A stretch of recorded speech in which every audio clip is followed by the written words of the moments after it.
This Pitch Breakfast video is brought to you by Spangler and Agins, attorneys for Charlotte's startup community.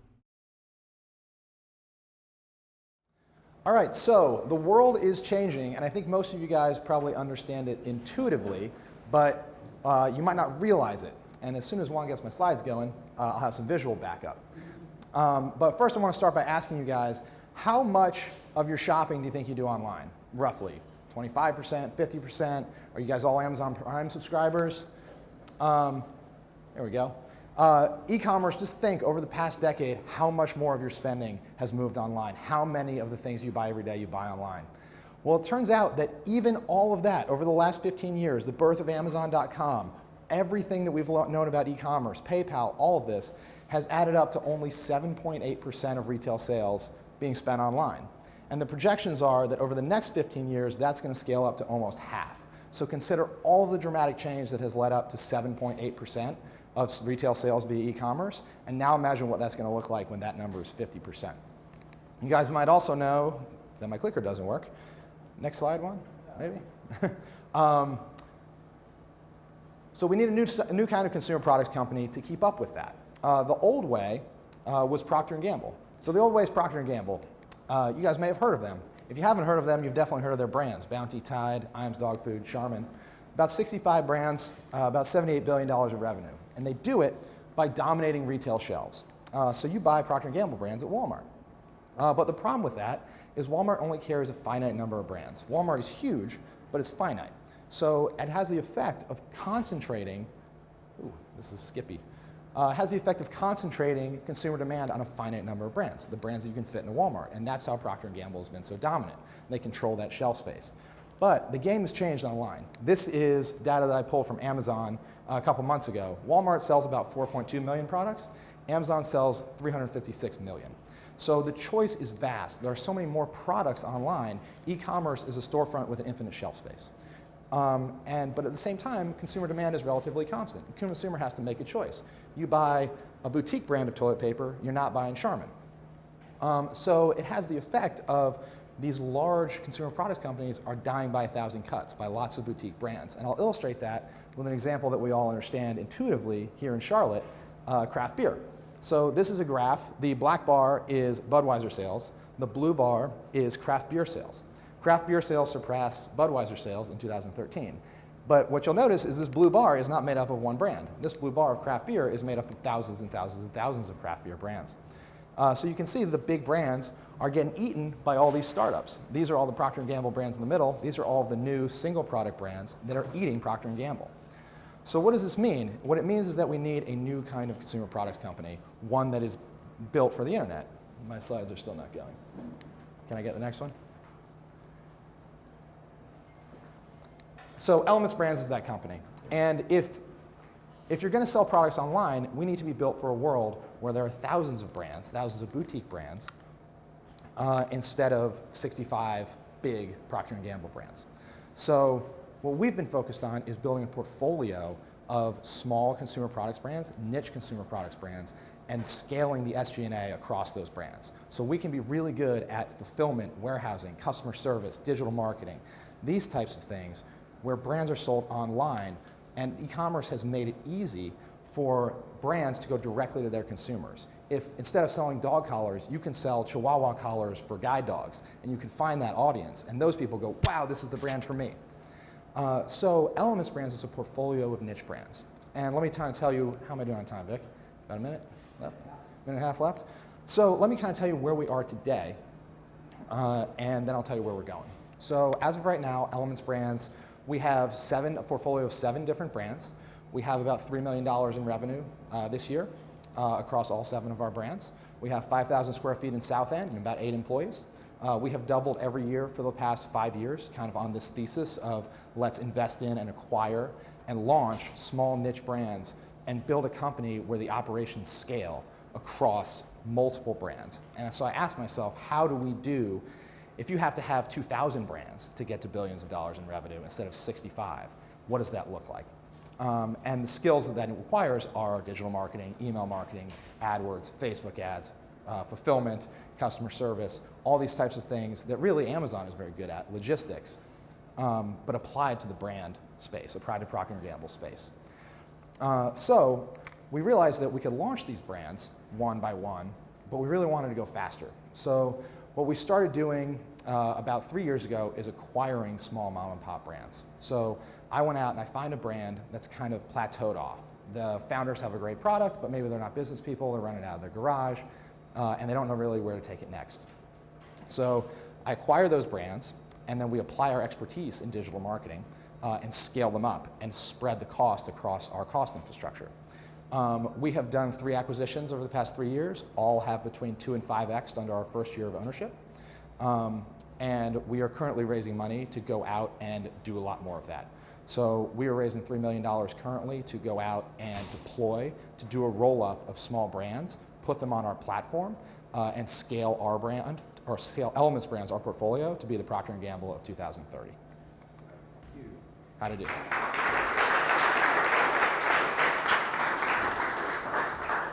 Nothing like distractions, right? Work? All right, panelists, what do you think? Can I go first? Yeah. It was good. Hey, I'm going to go first. I think it's good presentation. It's interesting.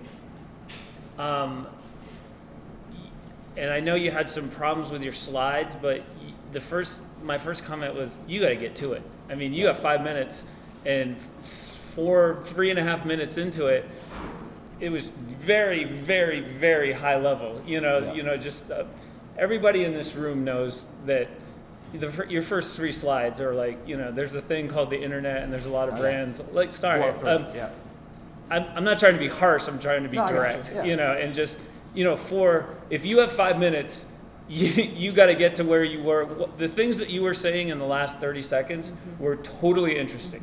And, $3 million in revenue, you're buying brands, I'm just like, there also has to be, who are you? The only thing I know about you is your name.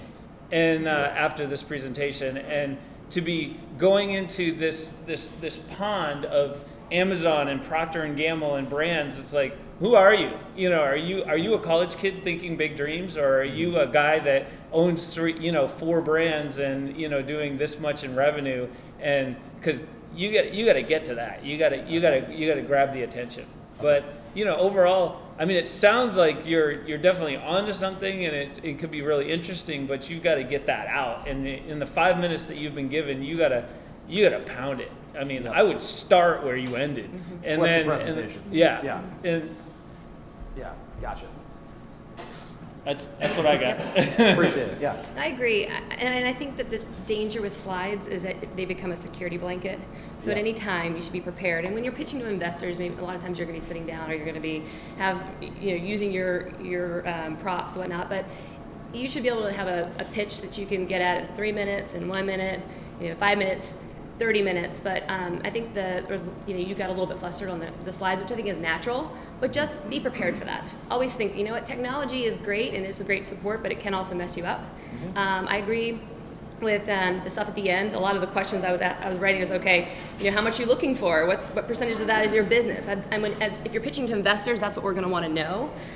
What are the margins? So it's great that you have 5 million sales and that you're doing this in digital marketing. Where are you doing it? How are you doing it? Those are a lot of the questions you're going to get. So I'm excited for your business, because it sounds like you're onto something such that you're able to go out and replicate this model off of what you've learned over these years. And I think that you're good at storytelling and drawing people in, and the engagement at the beginning. But I echo what Gar said. Just get to the point. We want straight shooting. We want to know what this means from our wallets if you're looking for the money, and then a little bit more about the team too. So we want to know who you are, but why? What's the rest of your team composition? Gotcha. I can answer some of those questions if you would like. Let's do it. We've been doing this. I've been doing this since 2011. We launched with 1 brand. Now we're up to 7. The team, we're 8 people. We've got guys from Kraft, Oscar Mayer, a rep who used to rep lots of brands at Whole Foods. That's our sales team. Our warehouse team, she came from a brand called Kaisa here in Charlotte, also an e-commerce warehouse. So we have e-commerce veterans on the team and consumer branding veterans on the team. So we've done, as I said, this was a slide is kind of the drive it home slide. We've done 3 acquisitions since 13. And the cool part is you can buy these small brands for about 3x cash flow. which means even if you don't screw it up, you don't grow it, you're returning 33% basically every year. And there's about 80% leverage available from our banking partners. We bank with BB&T and US Bank. So that really juices your returns, plus if you can double the companies in the first year. So really the goal is to go out and build a portfolio, do as many acquisitions as we possibly can. We want to go faster, to build a team, to grow the size of our team, some guys with some finance experience to help do this roll up and apply our scale and our SG&A infrastructure, our warehouse infrastructure, our digital marketing expertise, run that same playbook on as many brands as we possibly can. And margin-wise? About 70% gross margin. Start with that. I mean, like that is going to get my attention. I'm going to be like, all right, I'm going to be like, up here salivating. So start with that sort of stuff, because the margins, allows you to, expand and test and learn in the marketing front. And because when you talk about P&G and traditional sales models, it just that's a different margin play. And there's sales and there's discounting, and then you're talking about Amazon. That's the beauty of this. We don't have a retailer taking a bite. Yeah. We sell for full retail direct to consumer. I mean, I've played in that game, and so great. Start with that sort of stuff. That's interesting stuff. Yeah. Anybody else? Questions? Maybe I'm the only one away from asking this question, but I still have no idea what you do. Sure, fair enough. If you're a fulfillment company, if you're a marketing company, if you're a straight sales company, I don't know what you do. So can you really dumb it down? Sure. So think of us like Procter & Gamble for e-commerce. So we own a portfolio of our own brands. So we outsource manufacturing. So we have contract manufacturing. So they make our products with our recipes for us. So we don't have to be FDA certified or hire a bunch of chemists. All that fixed cost infrastructure is outsourced. So they make the products. Our contract manufacturing partners make our products for us. They ship them to us here in Charlotte. We have 5,000 square foot warehouse across the street from Sycamore Brewing in South End. We warehouse all the products there, and then as people come to our websites, nurturemybody.com, rockandgreen.com, coralsafe.com, and order the products, or they order the products on amazon.com, we ship those products to them directly. And so what are the lines that these products are in? What type of products are you talking about? Yeah, can you give some examples? Sure. Sunscreen, detergent, body lotion, shampoo, lip balm, all sorts of things like that. Basically, household and personal care products. So tell us an example of the laundry detergent. Like, what's the brand? So why is our it different? laundry detergent is a brand called Rock and Green. So it's an eco-conscious laundry detergent. That brand is sold online, Amazon.com as well. We also do have retail presence: Kroger, Whole Foods, Bye Bye Baby, Bed Bath Beyond. So we have some retail distribution, just because you can't. Why would you leave it on the table if it's coming to you? So for Rock and Green, we do a bunch of email marketing. We do a bunch of pay-per-click. As people are searching for eco-friendly laundry detergent, our ads are coming up. As people are going on mommy blogs to read about what type of detergent they should use on their kids' cloth diapers or jumpers or whatever it is, we're sending out samples to all these bloggers, so they're writing reviews. So people say, Rock and Green is the brand for babies with sensitive skin. So we try to create that awareness in the market and that pull. And then once we get them, we do pretty heavy targeted email marketing. So we might say for Rock and Green, if you come to our site and we know you've bought the laundry detergent and you view the webpage for fabric softener but don't buy anything, you can get an email with a coupon for fabric softener about 10 minutes later. So we're really doing very heavy email after you've already become a customer of ours to loop you in, to keep you connected, to try to expand our share of your cupboard, your bathroom, whatever it is, and keep you coming back for more, because it's the cheapest way to acquire customers. So that's the story that I would like to hear. Concentrated version of that story. Is it still too high level that we're the e-commerce company? Because we're the online version of P&G. I mean, I've always told my companies, forget about you're the next Amazon. You're not P&G. You're not ever going to be P&G. You're not Amazon. Amazon is a partner of yours, no problem. But be your own brand. And what do you do? The basic issue is, what do you do and how do you do it? You do it with a 70% profit margin. That wakes everybody up. And here's an example of how we do it with direct marketing and fulfillment. Yep.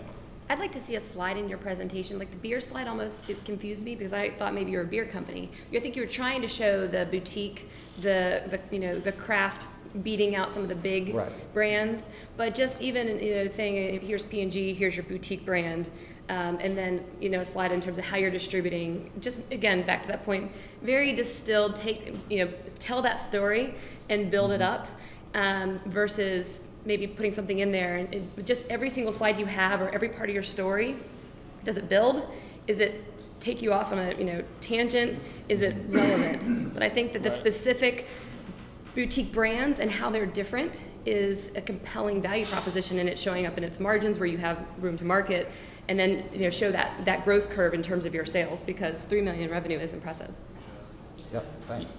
Yeah, I would agree that your first slide, I thought the point of that slide was, I thought you were doing a brick and mortar. Because the thing that was amazing to me, I'm like 8.8%. I mean, Yeah. 99% of my shopping is online. So for me, I was like, really? By 2030, which is like a million years from now, it's going to be 50%. Yeah. I thought you were going to say we're a brick and mortar company. We're taking advantage of this trend that you don't think is going as fast as possible. But then you sort of launch in, and I'm like, oh. So, more to the, just get to it. Let's get to it, yeah. The good news is you have a great business, and so Yeah. fixing the slides is easy. Yeah. Yeah. You don't have to, you start with that. Almost like this is what we are, and this is what kind of success. When you got 5 minutes, Yeah, you 5 don't minutes have is much short. more time than that. Yeah. Yeah, that'll be here. I really didn't get it until a minute or two ago, but essentially you're a very digital savvy team that's getting into manufacturing for direct to consumer. You're bypassing traditional wholesale, and you're eliminating R&D by being very deliberate about your acquisitions. Correct. Which I think is a pretty unique model, rather than just being we're me to building our brand e-commerce empire. And that to me, what I just vocalized, and which I got when you guys were talking, really stands out as it's interesting. Thanks. We think so. One more. Have you thought do you have any numbers on loyalty to the brands that you're offering, whether it's a subscription model even for the detergent business? Like, how do you drive? 2 thoughts on that. We've tested it. So our repeat order rate on some of our brands can be as high as 30 or 40%, which means at 30 or 40% of the orders we get are from existing customers coming back and buying from us again. So as you suggested, the next thought is, what if we get these people on subscription? We tried it, we've tested it a bunch of different ways, and we found kind of 2 things. One, people don't tend to go for it as much as you would think. And you tend to, in order to get them to go for it, you have to offer them a discount. And we tried that, we offered a discount. We got a bunch of people on subscription, and the customer service was a freaking nightmare. All these people, they're on every 4 weeks, and they want to delay for 2 weeks, and they want to be on every 6 weeks, and they're going on vacation, they want to accelerate the next shipment. And then they want to cancel, or they didn't realize that the get 5% off box meant that we were going to send it to them again, and they're like, I didn't order it the second time. So when we kind of measured all the costs of doing subscription, maybe we're not as good as we should be, or maybe it's just hard, but we had difficulty justifying the incremental revenue we were getting from subscription against the costs and the payment by the subscription. So. All right. Thanks. Bill,